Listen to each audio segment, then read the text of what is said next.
If you're on your way to the game in the car and you have to stop at a service station, there are certain foods you would like to avoid, such as fast food that are high in saturated fats. You still want to go for a high carbohydrate based meal. A carbohydrate is your body's favourite source of energy, and it's stored as muscle glycogen, and these are the things that come into the fat when you're becoming fatigued. When these are depleted, your performance drops off. A carbohydrate itself is just a type of energy that's stored.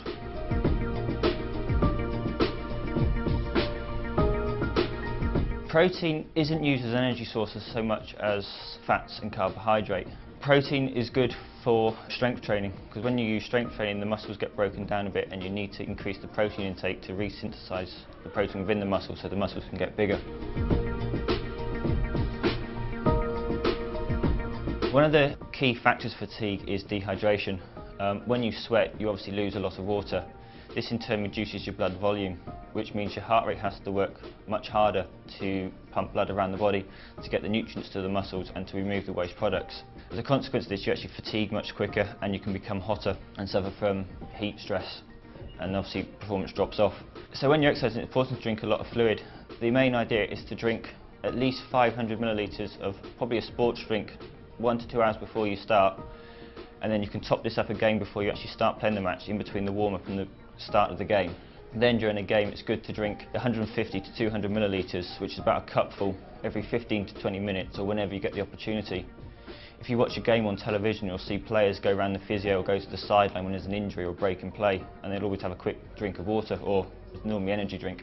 Energy drinks are normally quite good to rehydrate yourself with, because one, they contain carbohydrate which will replace some of the energy used during the actual game, and they also contain electrolytes which aids the fluid retention. The problem with water is you might not drink enough because it's very bland, so unless you can really make yourself drink it, you won't actually drink enough.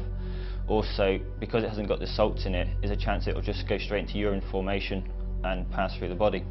One of the best ways of assessing the level of dehydration is looking at urine colour. Clear or pale yellow urine normally indicates that you're well hydrated. As it becomes darker, there are more solutes in the urine, which means you're more dehydrated.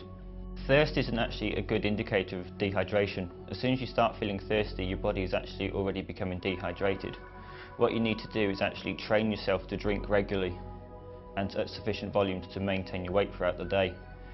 So normally you would try and drink about 2 litres of fluid during the day. Water is fine, or you can have like diluted squash or those kind of drinks, and that would be sufficient throughout the day. The key point is to have a balanced diet whether you're playing sport or not. This involves having high carbohydrates, low fat and a reasonable amount of protein. Also getting your vitamins and minerals from your fruits and vegetables. From time to time everyone will like a treat, whether it's alcohol or fast food, and I guess the key word here is moderation. By all means have the odd glass of wine, the odd burger, but certainly not the night before a game or in the recovery period after a match, as this will slow your recovery down.